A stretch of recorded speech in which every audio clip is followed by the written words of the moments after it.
Mister और Mrs Peter को उस रात अपने दोस्तों के साथ डिनर पर जाना था, इसलिए अपने 2 बेटों की देखभाल के लिए उन्होंने एक बेबीसिटर का इंतज़ाम किया।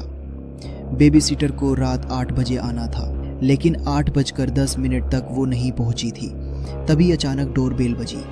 हाय समारा, आने के लिए शुक्रिया। हम लोग देर से लौटेंगे, शायद 1 बजे के आसपास।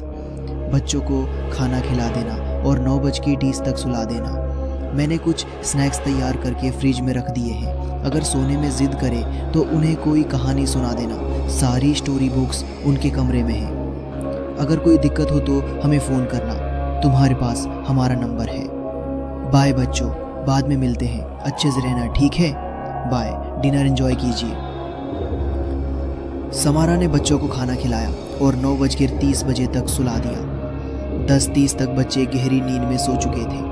बच्चों को सुलाने के बाद वो नीचे बैठक में आ गई और टीवी देखने लगी।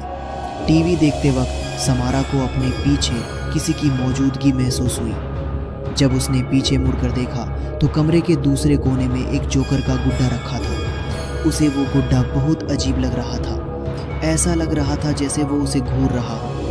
लेकिन फिर उसने खुद को समझाया, ये तो बस एक गुड्डा है। रात बहुत हो चुकी है और मैं अकेली हूँ, शायद इसलिए मुझे ये सब महसूस हो रहा है। इन ख्यालों को झटक कर वो फिर से टीवी देखने लगी ताकि मन शांत हो जाए। कुछ देर बाद उसे किसी के भारी सांस लेने की आवाज़ सुनाई दी। वो डर गई और तुरंत टीवी म्यूट कर दिया। लेकिन फिर पूरे घर में सन्नाटा था। बच्चों के कमरे से भी कोई आवाज़ नहीं आ रही थी। फिर उसने सोचा शायद उसका वहम है और उसने टीवी की आवाज़ फिर से बढ़ा दी। टीवी देखते हुए उसे ऐसा महसूस हुआ कि जैसे कोई उसकी पीठ को घूर रहा हो। उसे लग रहा था कि वो गुड्डा लगातार उसकी तरफ देख रहा है। उसकी रूह कांप उठी। माहौल और भी डरावना होता जा रहा था। आखिरकार वो इन अजीब भावनाओं से परेशान हो गई और उसने फैसला किया कि उस गुड्डे को किसी और कमरे में रख देती है।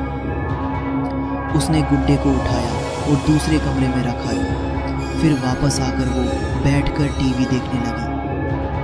अब समारा को बहुत सुकून महसूस हो रहा था। वो सारी डरावनी भावनाएं जो उसे उस गुड्डे की वजह से आ रही थी अब पूरी तरह से हो गई। थोड़ी ही देर बाद समारा का फ़ोन बजा।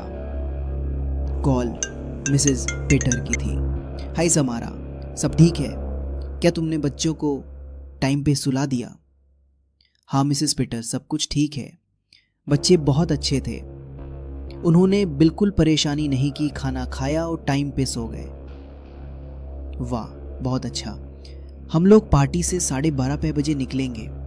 अगर कोई ज़रूरत हो तो हमें बताना, बाद में बात करते हैं।